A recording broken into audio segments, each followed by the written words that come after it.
Começando mais um Ursh Responde, as perguntas que vocês me mandaram aqui na nossa área de membros do canal e também no nosso Instagram no dia 12 de outubro. Mas antes de respondê-las, um recado muito importante, porque na semana que vem, no domingo, dia 22 de outubro, nós teremos o lançamento do Nas Fronteiras do Dinheiro, nosso novo curso inovador, com documentários/curso, tá sensacional. Quem quiser já se cadastrar, na descrição do vídeo tem um link com todos os detalhes, e a gente vai até colocar aqui no ar, rapidinho, um anúncio que está rodando, que talvez vocês já tenham sido impactados por ele, então vamos lá. Quando eu era criança, um desenho animado que me fascinava era o Tio Patinhas. Em alguns episódios, máquinas mágicas imprimiam dinheiro e eu imaginava como essa simples solução poderia acabar com a pobreza. No entanto, com apenas 6 anos, eu não compreendia as complexas engrenagens da economia. Hoje sei que a impressão desenfreada de dinheiro tem um efeito imediato, a elevação da inflação, cujas consequências podem ser devastadoras para a sociedade. Recentemente tivemos líderes políticos defendendo essa prática, sem compreender suas implicações. Você já parou para pensar como a alta da inflação afeta o seu dia a dia? Quero revelar isso e muito mais no meu novo lançamento, Nas Fronteiras do Dinheiro. Viajei por diferentes cantos do mundo analisando como decisões políticas equivocadas podem afetar drasticamente a vida das pessoas. Vou mostrar como você pode evitar que isso aconteça com você. Junte-se a mim nessa jornada de descoberta e compreensão do mundo econômico. Seja o mestre do seu próprio destino e aprenda a proteger o seu futuro financeiro. Nas Fronteiras do Dinheiro, com Fernando Urrich, dia 22 de outubro. Pois bem, então agora vamos responder as perguntas. A primeira aqui dos nossos membros e é do Ebernet, perguntando o seguinte: se o payroll da semana passada, que é a divulgação do relatório de empregos, criação de empregos nos Estados Unidos, se ele veio acima das expectativas, demonstrando o mercado de trabalho aquecido nos Estados Unidos, por qual motivo o Fed enxerga a necessidade de aumentar ainda mais a taxa de juros? Bom, o Fed nesse momento não está enxergando a necessidade de aumentar mais a taxa de juros. Ele projeta que é possível mais 25 pontos base de aumento, porque, primeiro, ele não quer baixar a guarda antes de se certificar que a inflação, o núcleo da inflação, está indo em direção à meta de 2% ao ano, e ainda está longe, está mais do que o dobro. Então, essa é a insegurança do Fed. E o mercado laboral, de fato, ainda está bastante aquecido, com quase nenhum sinal inequívoco de que está se deteriorando e que a economia está fraquejando. Ainda não é o caso, não pelos dados do mercado laboral. Mas talvez o Fed mude agora na próxima reunião, aliás, a de dezembro, onde ele atualiza as projeções de política econômica, talvez já não tenha mais uma elevação de 25 pontos base. Vamos acompanhar, mas essa é a preocupação do Fed, é não reduzir os juros antes da hora e não decretar a batalha contra a inflação como já ganha. Aqui do Marci BK. O que acha dos Money Market Funds como reserva de boa liquidez em dólar? Seria o mais próximo do que teríamos com o nosso Tesouro Selic? Não necessariamente. O Tesouro Selic, o equivalente ao Tesouro Selic lá fora, é o Tesouro FRN, Floating Rate Notes, notas de taxa flutuante ou taxa pós-fixada, como é o nosso Tesouro Selic ou as LFTs, Letras Financeiras do Tesouro. Mas a diferença é que no Brasil, o governo depende e muito das LFTs para se financiar. 1/3 da nossa dívida é alocada, é indexada ao Tesouro Selic. Lá fora não, esse título atrelado ao juro pós-fixado não chega nem a 5% do total emitido da dívida pública americana. Então os fundos que investem em títulos do Tesouro americano para reserva de liquidez ou para fundos de liquidez de curto prazo, acabam comprando os Treasury Bills, que são os tesouros americanos até 1 ano de vencimento. Então são pré-fixados, mas de curtíssimo prazo. E os Money Market Funds, eles investem não apenas em títulos curtos, mas muitas vezes até nas operações compromissadas com o Fed, que são as chamadas Reverse Repurchase Agreements, são as chamadas REPOs. E que a gente tem aqui no Brasil também com as compromissadas. Então essa seria a equivalência.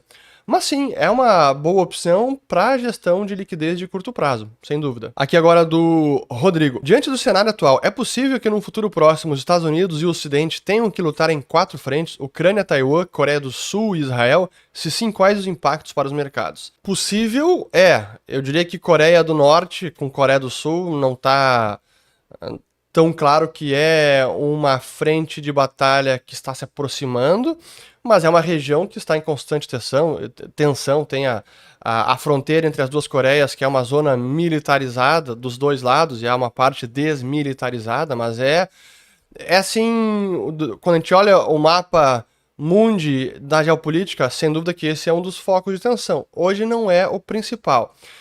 Mas se chegarmos no momento em que os Estados Unidos estão lutando 4 frentes, é que possivelmente já estejamos numa guerra em nível global, porque aí a Ucrânia com Rússia na Europa, Taiwan com China na Ásia, no Oriente Médio ali com Israel, Hamas e possivelmente outros países árabes entram no conflito, aí já é realmente... Bom, os impactos para os mercados, eu diria que seriam bem negativos, mas certamente o impacto pior seria para o mundo inteiro, para especialmente os povos que estarão em meio ao fogo cruzado desses confrontos. Aqui do Danilo, a questão de Israel e os palestinos já é de longa data. Acredita que o mercado, de certa forma, já precificou toda a instabilidade e risco da região? Eu acredito que ainda não. Eu acho que talvez o mercado esteja começando a reavaliar as repercussões possíveis do conflito e assim, tá tudo acontecendo neste exato instante. Eu gravei um vídeo ontem de tardezinha, eu tô gravando no sábado de manhã, e eu gravei na sexta de tardezinha sobre as últimas notícias e como o ambiente tá muito polarizado e muito delicado, os nervos à flor da pele, e que isso pode acabar escalando para confrontos maiores sem dúvida alguma. E eu não acho que o mercado já precificou esses riscos maiores. Mas aí minha avaliação. Aqui, já de volta para o Instagram. Nômade Avulso, perguntando o seguinte: estou na Argentina, devo esperar as eleições para poder comprar vinho? E vamos lá, é uma boa pergunta, e eu diria que já de bate-pronto, não. Se o Milei é o candidato favorito, com possibilidade de ganhar as eleições, talvez até mesmo no primeiro turno, as últimas pesquisas estão dando ele com quase 40%, eu diria que depois da eleição dele, se ele consegue implementar o seu plano de dolarização, a Argentina vai ficar bem mais cara, ou vai deixar de ficar tão barata. Acho que essa é a avaliação correta. A Argentina vai deixar de ser uma pechincha que foi nos últimos meses por conta da constante desvalorização do peso e os preços domésticos que não refletem automaticamente a depreciação da moeda. Isso significa que para os estrangeiros que chegam no país conseguem aproveitar essa janela de oportunidade porque trocam moeda por um peso que se desvalorizou bastante e os preços domésticos ainda não refletiram essa desvalorização. Então significa que o estrangeiro consegue comprar a preços ainda muito baratos. E isso veio nos últimos meses, 18 meses, e aumentou desde as eleições porque o peso vem se desvalorizando ainda mais. Pô, quando eu estive na Argentina, que foi em junho e julho, o peso estava 400 pesos, quase 500 por dólar. Já chegou a 1.000. Então, isso é uma brutal desvalorização. Então, se o Milei ganhar, eu acho que vai deixar de ser essa barbada que está sendo e os vinhos não vão ficar tão baratos assim. Aqui, uma pergunta do José sobre o Nas Fronteiras do Dinheiro. Perguntou o seguinte: é curso, é documentário? Quando estreia? Qual é o lançamento? Bom, o lançamento, então, semana que vem, dia 22 de outubro, próximo domingo. E sim, ele é um curso sobre macroeconomia, finanças e investimentos, mas também com documentários. E os documentários ilustram com realidades práticas o que é ensinado no curso, nas aulas. E a verdade é que os dois se retroalimentam e se reforçam e um enriquece o outro, porque o documentário ilustra as aulas, o curso, e o curso também explica melhor ainda, com mais profundidade, o que é mostrado em cada país que a gente visitou. Então, tá muito bacana, vocês vão se surpreender. Então, Nas Fronteiras do Dinheiro, um curso inovador, semana que vem, 22 de outubro. Aqui do Lucian Farias. Quando você acha que o Fed voltará à impressão de dólares novamente? O próximo bull market? Voltar à impressão de dólares, eu acho que a gente ainda está distante. Vejamos bem qual é a política monetária do Fed neste momento. Juros altos, talvez alguma elevação, mas suponhamos que não haja mais. Juros em 5,5%. O balanço do Fed, seus ativos, ele está vendendo para o mercado, então ele está fazendo o inverso de comprar ativos e de criar dinheiro. Está destruindo liquidez, destruindo dinheiro. Está caindo o seu balanço, até passou abaixo de 8 trilhões de dólares pela primeira vez desde o pico da pandemia, que foi quase 9 trilhões de dólares. Então reduziu em 1 trilhão de dólares o balanço do Fed. Ao mesmo tempo, ele ainda mantém alguma linha de empréstimo temporário para alguns bancos, mas no agregado, o Fed está retrocedendo, está destruindo dinheiro, vendendo ativos para o mercado. Para ele voltar a comprar e aumentar o seu balanço, aumentar o tamanho dos seus ativos, eu diria que ou é um crash, uma instabilidade muito forte que acabe ameaçando assim uma crise financeira forte para ele achar que já é um momento de, mesmo com a inflação ainda preocupante, ele já retroceder e começar a criar dinheiro comprando ativos. Eu entendo que ele ainda vai demorar para uma política um pouco mais drástica de afrouxamento monetário. A verdade é que o resultado atual da inflação elevada, que foi a maior nos últimos 40 anos, assustou o Fed. Então, acho que agora ele ainda está escaldado pelos efeitos dessa última rodada de experimento monetário e fiscal. Não nos esqueçamos que houve ajuda do fiscal, cheques pelo correio, déficits enormes. Então, acho que o Fed pensaria com mais cuidado antes de vamos comprar ativo sem parar, porque é preciso. Aqui do Alexandre Macchiori. Acredita que com inteligência artificial os investidores como Buffett vão ficar para trás? Não acho que vão ficar para trás. Investidores como o Buffett vão alavancar a inteligência artificial para suas análises de empresas, de setores, de mercado. Eu não acho que a inteligência artificial, nesse tipo de análise, que exige muito de intelecto, exige muito de reflexão, exige muito de ponderar muitos cenários, exige até mesmo psicologia, assim, eu não acho que a inteligência artificial vai conseguir substituir tudo isso. Mas parte do processo todo de investimento e de análise, possivelmente a IA consiga abreviar ou até potencializar. Não acho que vá substituir. Aqui do Ítalo Franco. Como faz para te mandar chocolate? Sara é um típico da Sicília. Pô, quem quiser mandar chocolate, alguma lembrança, enfim, qualquer presente, pode mandar para o escritório da Liberta Investimentos, que vocês podem verificar aqui pelo link, tem na descrição do vídeo o link da Liberta. O nosso escritório fica no Iguatemi, que é o shopping em Porto Alegre, no escritório Boutique. Então, vocês podem mandar para lá. Vou adorar receber, muito obrigado. Aqui do PH Gomes. Por que Milei prefere dolarizar do que criar um plano monetário como foi feito no Brasil, o Plano Real? É uma boa pergunta. Voltando antes, no caso do Plano Real, a gente tinha essa possibilidade, ou era uma das alternativas dolarizar a economia, mas dos nossos economistas ela nunca foi seriamente explorada, porque ela foi rejeitada, e acho que hoje também seria rejeitada diretamente. Não, dolarizar não é o que a gente quer, a gente prefere ter uma moeda própria.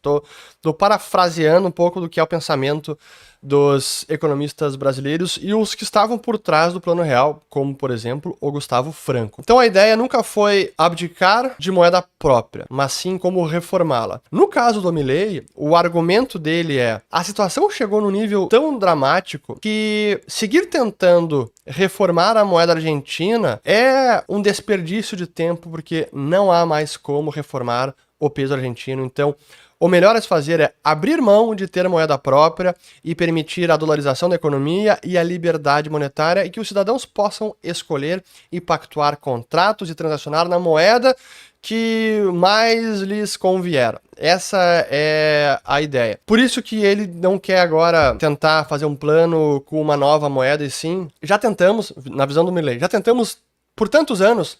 Não dá certo. Esqueçam moeda própria. É um problema porque os políticos vão acabar se apropriando dela para os seus próprios interesses e vão roubar o cidadão emitindo moeda para bancar o buraco do governo. Aqui da Rosilene. Ainda vale a pena investir no Brasil? Sim, vale a pena investir no Brasil. Há setores importantes que seguirão prosperando em qualquer cenário. Renda fixa ainda tem um juro elevado, mas não vale a pena investir todo o seu dinheiro no Brasil e ficar 100% realizado, né, em reais brasileiros. Aqui do Lucas Alves. Existe algum montante patrimonial, salarial para recorrer a um assessor de investimentos? Não existe. E eu peço que você também fale com os assessores da Liberta. O que há de diferença é o formato de atendimento dependendo do montante aplicado com a Liberta Investimentos. Então, o que muda é a forma de atendimento, mas não há nada, o mínimo assim. Então, converse com assessores, entenda como funciona o nosso serviço de assessoria e aí você pode aproveitar melhor as oportunidades e ter uma orientação profissional e customizada para a sua necessidade. Aqui do Uau Ávila. Comprar ouro é a melhor poupança no atual cenário? Eu já fui muito mais defensor de ouro no passado, hoje em dia sou menos, mas ainda é um seguro. É quase que uma apólice de seguro, especialmente no mundo atual bastante tenso, polarizado, com blocos regionais, com potências que são antagônicas aos Estados Unidos, aos ideais do Ocidente, que querem destronar o dólar, estão buscando o ouro ainda como uma diversificação de reservas, e agora não apenas China e Rússia, mas também outros países, né? A guerra da Ucrânia evidenciou esse risco de estar nas mãos dos americanos, porque eles podem congelar reservas, europeus também, podem sancionar bancos que não podem mais participar do SWIFT, que é o sistema de mensageria. Então há essa busca por um porto seguro além do dólar.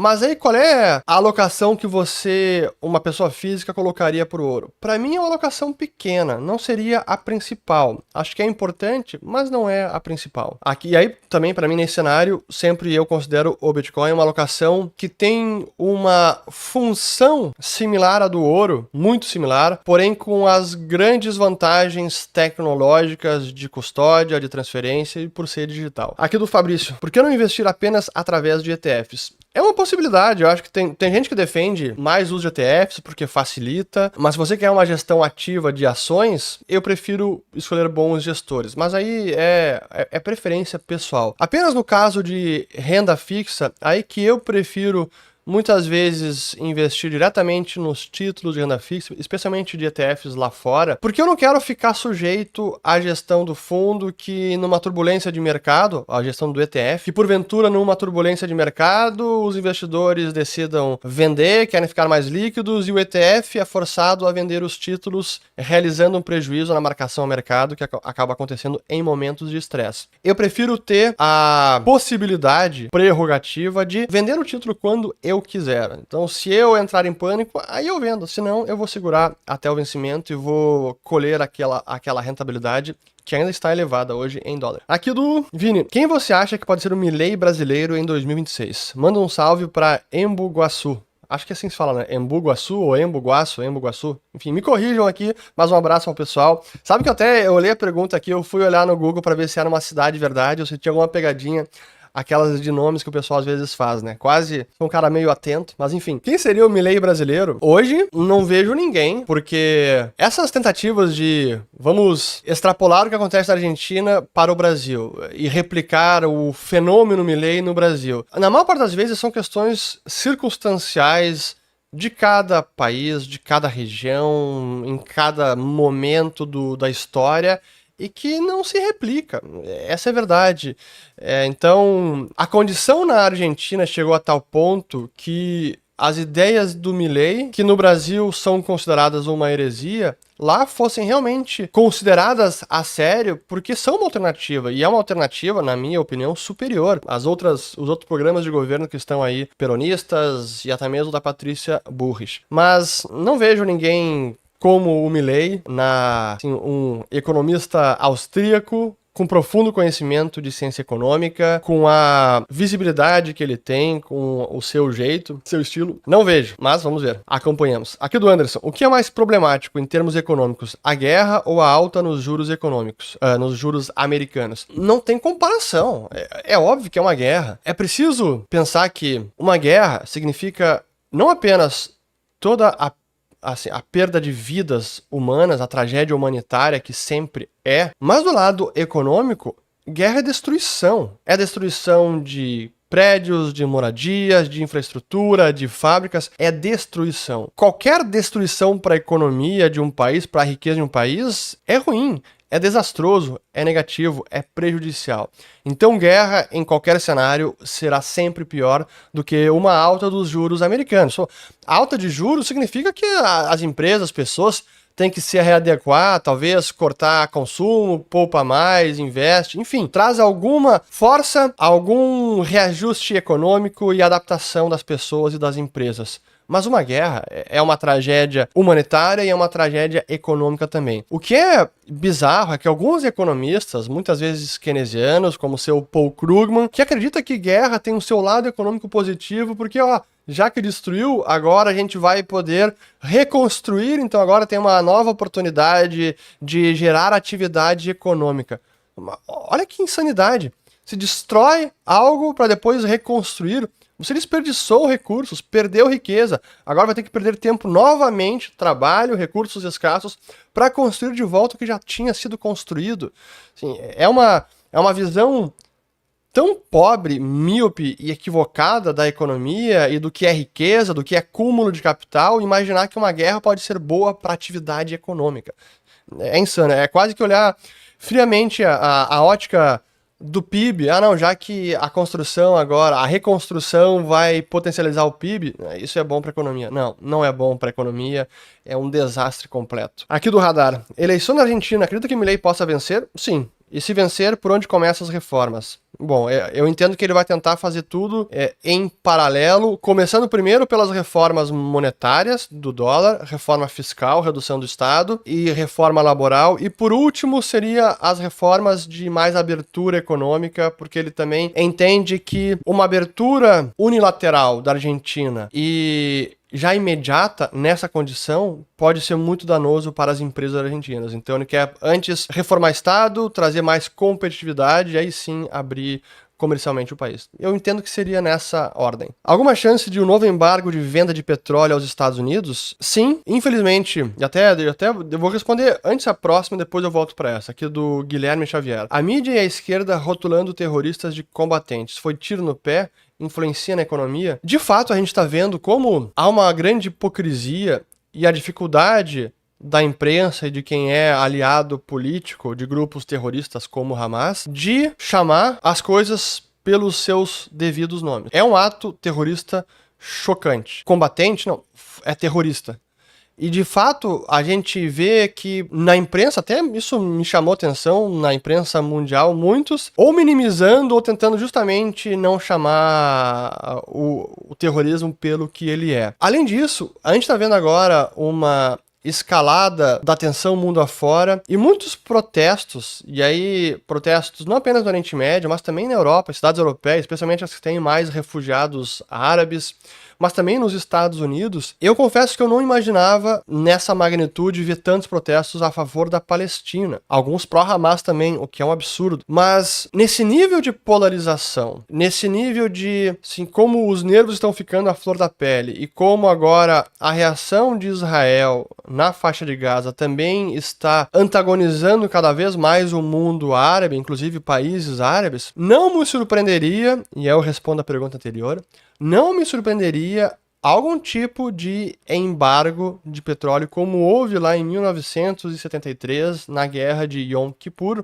que países árabes embargaram. Primeiro foi para o Canadá, para Estados Unidos, Reino Unido, Holanda e Japão, se não me engano, esses foram os primeiros países. Não duvido algo como isso acontecer se o conflito, o confronto e essa tensão toda, a instabilidade, escale ainda mais. É realmente um momento muito difícil. Aqui mudando de assunto agora, do Sullivan. Qual foi o seu maior aprendizado para se tornar executivo na ThyssenKrupp? Eu diria que tem vários aprendizados. Primeiro aprendizado, aproveitar as oportunidades quando elas surgem. Eu lembro que uma das primeiras que surgiu para mim foi fazer um estágio na Alemanha, na sede da empresa, em 2004. Eu não falava nada de alemão, em princípio o inglês servia, e realmente para o trabalho servia, mas para a rua não. Lá eu comecei a aprender alemão. Cheguei no nível intermediário. Consigo me virar. Aproveitar oportunidades. Segundo, saber se relacionar em qualquer empresa que você trabalhar, sempre manter um bom relacionamento, e especialmente quando você deixa um trabalho para ir para outra oportunidade, seja mudar de empresa, seja mudar de área, ou seja, no caso de uma multinacional como a Thyssen, deixar uma empresa que era empresa brasileira e ir para outra que foi primeiro na Inglaterra. Sempre ter um bom relacionamento para deixar as portas abertas. Isso foi algo que eu consegui, felizmente, cultivar. E de todas as empresas que eu passei, os lugares que eu tive uma experiência de trabalho de anos, eu consegui manter um bom relacionamento, inclusive boas amizades, e que eu tenho certeza que vários hoje, se eu precisar de alguma ajuda, de alguma indicação, me abram algumas portas, eu consigo ligar. Então, manter bom relacionamento e de onde você sair, deixar as portas abertas. E por fim, eu diria que é trabalho com excelência. Qualquer tarefa que você fizer, realmente busque excelência, se dedique para impressionar, e aí você com isso consegue se destacar, chamar atenção. Acho que eu diria, são esses aprendizados. Talvez tenha mais, mas... Vamos lá, aqui do diretoria. Boa pergunta. Nunca entendi como o dinheiro impresso pelos governos chega à sociedade. Me ajuda.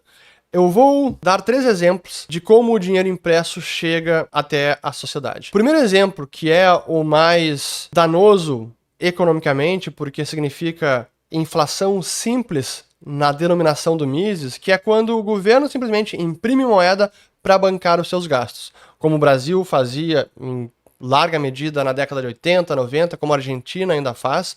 O Banco Central emite moeda para tapar o buraco do governo. E como é que isso chega na sociedade? Quando o governo tem que pagar um trabalhador ou tem que pagar um fornecedor, ele usa essa moeda recém-impressa, paga o trabalhador, e o trabalhador agora tem esse salário, recebeu essa renda, e também vai efetuar os seus gastos, e esse dinheiro passa a circular na economia. Então é assim que o dinheiro entra e e vai chegando na sociedade. Uma outra forma de como o dinheiro pode chegar na sociedade é como aconteceu na pandemia, os cheques emergenciais. Aí não é pela contratação de funcionários ou pagamento de fornecedores pelo governo, mas sim pela distribuição, a transferência de renda direta. O governo recebe um dinheiro recém-impresso e dá para as pessoas. Foi o que aconteceu na pandemia. Então essa mais uma forma. A outra forma, que é mais difícil de entender, porque é um processo mais complexo, tem mais passos e não é tão direto quanto esse, é como funciona a maior parte dos países, o sistema bancário, e como a compra de dívida do governo ocorre pelos bancos, que criam dinheiro, depósitos, para adquirir a dívida governamental, que depois pode ser recomprada pelo Banco Central. Então é um processo mais indireto, mais complexo, tem mais alguns passos. E esse dinheiro, que aí é eletrônico, também passa a circular na economia, porque o governo que emite dívida, que é comprada pelos bancos pelo processo de criação de dinheiro eletrônico, moeda bancária. Aí o governo recebe esse dinheiro bancário, gasta pagando a folha de pagamento, servidores, etc. E o dinheiro passa a circular na economia, mas é o dinheiro eletrônico, não físico. Então, essa é a maneira como o dinheiro impresso pelo governo, seja eletrônico, seja físico, chega até a sociedade e passa a circular e vai lentamente impactando todos os preços da economia. Aqui do Velho Invest. Qual o pior erro? All-in em algo ou sair do jogo? Ficar 100% líquido? Eu diria que all-in é um erro maior, porque aí a possibilidade de o seu all-in dar errado e você perder tudo é maior do que ficar líquido. Então, cara, se a escolha é all-in ou ficar líquido, fique líquido, porque o all-in pode você perder tudo, e dependendo de onde você entrar, obviamente. Mas não nos enganemos, porque mesmo o 100% líquido exige alguma decisão financeira. Você vai ficar 100% líquido em quê? Vai deixar o dinheiro parado no banco? Vai deixar o dinheiro parado na corretora, vai deixar o dinheiro parado em fundos de liquidez, você precisa dar alguma destinação para aquele recurso. Então, mesmo 100% líquido, precisa de alguma diversificação, porque você não deveria ficar 100% parado no banco, não deveria ficar 100% parado numa corretora, deveria investir em fundos de liquidez e talvez em títulos de curto prazo, em CDB, em CDI, enfim, pense nisso. E também alguma coisa para mim aí, ouro é uma possibilidade para ficar líquido? O Bitcoin também mas aí tem muito mais volatilidade. Eu imagino que quem faz essa pergunta está pensando realmente ficar 100% líquido, seja em reais, seja em dólares, e não em outros ativos. Aqui do Nonato Araújo. Como você define a importância da economia na nossa vida? Dinheiro traz felicidade? Não, dinheiro não traz felicidade, e para mim a importância da economia, e eu sei que eu falo muito sobre dinheiro porque eu tenho um fascínio pelo entendimento do dinheiro e da economia e como isso impacta a vida da sociedade, as nossas vidas, das nossas famílias, e não sim porque eu tenho uma busca desenfreada por dinheiro para enriquecer enlouquecidamente, não é o caso. Mas ao entender a economia, e para mim tem a grande importância, você muda a forma como você enxerga o mundo. Eu sempre lembro da frase do meu professor, querido professor Jesus Huerta de Soto, que dizia que você entender economia, especialmente da escola austríaca de economia, é colocar os óculos austríacos, as gafas austríacas, que permite que você enxergue o mundo com outras lentes e realmente entenda as relações de causa e efeito, como o mundo funciona, como as decisões políticas impactam a sua vida, a sua empresa, o seu futuro financeiro. E isso traz uma tranquilidade, uma paz de espírito para tomar decisão que para mim não tem preço. E é justamente isso que a gente busca ensinar no Nas Fronteiras do Dinheiro. Como a gente fez no ciclo de mercado, mas agora no projeto ampliado, que é o Nas Fronteiras, é justamente esse o objetivo. É mudar a forma como você encara e enxerga o mundo, para tomar decisões muito mais tranquilas e saudáveis e prósperas para sua família, para o seu dinheiro, para o seu patrimônio. Nas Fronteiras do Dinheiro, dia 22 de outubro, link na descrição do vídeo. Aqui do Marcelo Miranda. Se você pudesse passar um dia na pele de qualquer outra pessoa, viva ou morta, de quem seria e por quê? Essas aqui são boas. Eu tava pensando, quando eu vi a pergunta, eu vou dizer a primeira pessoa que me veio na cabeça. Eu pensei primeiro o Michael Jordan, mas aí na época que ele estava jogando no seu auge, nas finais da NBA, pô, seria demais jogar uma final de NBA. Eu sou fascinado por basquete também. Foi o esporte que eu joguei bem na minha vida. Foi o que eu melhor joguei disparado. Ou então também Roger Federer, que é o esporte hoje que eu pratico, que eu mais gosto. Então, também no seu auge, imagina jogar na quadra central de Wimbledon uma final, ganhar com a sua família assistindo. Pô, deve ser uma sensação indescritível. Enfim, talvez outras figuras históricas em outros momentos da história também seria bacana. Certamente algum dos pais fundadores na época da independência americana, que, embora durante a independência o processo em si era um momento muito perigoso e certamente extremamente tenso, imagina, eles estavam colocando em risco a vida deles, da família, tudo, né? Era all-in, era tudo em risco ali. Aqui do Lucas, uma dúvida sobre o Nas Fronteiras do Dinheiro. Será um curso ou documentário tipo Netflix? Será melhor que Netflix, porque é curso com aulas tradicionais, mas muito bem elaboradas, e com vários documentários que ilustram as aulas com a realidade de vários países. Então os documentários ilustram as aulas e as aulas ajudam a explicar com mais profundidade o que é mostrado nos documentários. E também, assim, o Nas Fronteiras, eu acho que eu já falei em algum lugar, mas eu falo aqui, é para mim um projeto de vida. Assim, é realmente uma iniciativa educacional que está ficando muito bacana e ele vai durar, espero que muitos anos, porque a gente quer visitar vários lugares para ensinar economia, finanças, investimento, que você mude a forma de se relacionar com dinheiro. Aqui aí do Lucas também, ó, pretendia visitar Israel ou regiões próximas para gravar conteúdo? Sabe que sim, Israel sim eu queria visitar, eu nunca visitei, até pela questão da inovação, que Israel virou uma referência mundial também para inovação, mas antes na minha lista, até pela questão econômica, de decisões políticas econômicas ruins, a gente queria visitar o Líbano, a gente quase foi dessa vez, a gente iria para a Turquia. A ideia era ir para Estônia e Líbano. A gente acabou mudando porque o Líbano estava com uma situação, digamos, econômica terrível, mas também pelas questões dos conflitos, eu diria que mais tensa e preocupante do que a Turquia. Então decidimos deixar o Líbano de lado e fomos para a Turquia. Bom, agora Líbano não sei quando é que eu vou, porque nesse momento não tem como ir.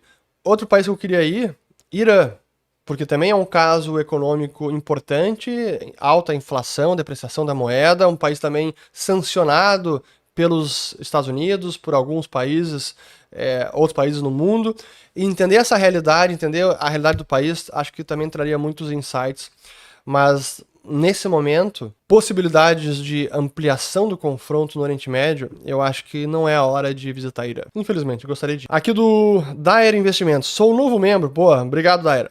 Como você vê o mercado de educação financeira no Brasil? Para mim é um mercado que ainda tem bastante para crescer ainda, porque embora talvez a nossa no nosso microcosmo, na nossa bolha de convívio em redes sociais, internet, já tem bastante gente fazendo educação financeira, mas para mim é um terreno ainda que pode ser muito explorado. Aqui do Plasticheart. Viu as dublagens de inteligência artificial do Musk falando em português? Os dubladores estão com os dias contados? Cara, é impressionante.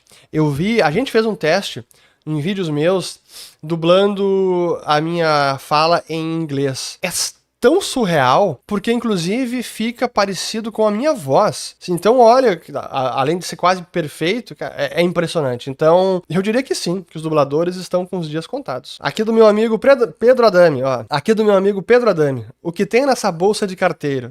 Tá me sacaneando, porque a foto que eu coloquei no Instagram de... Cadê? Tá aqui, ó. Aqui minha bolsa de carteiro, ó.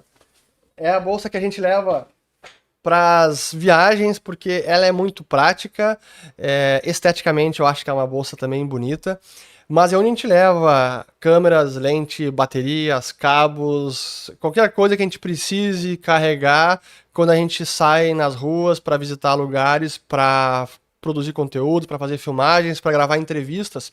A gente tem que estar bem preparado, então não apenas eu, mas também a equipe, o Henrique Keller, o Thiago Burchard também, que precisa levar na mochila muita coisa, e esse é um dos motivos que cansa pra caramba, que você caminha o dia inteiro, muitas vezes no sol, suado, cansado, e a mochila ali começa a pesar. Não é fácil. Aqui do Marx. Você concorda que o argumento de que toda casta política está em contra do Milei? Sim, eu acho que sim. Eu acho que a casta política está...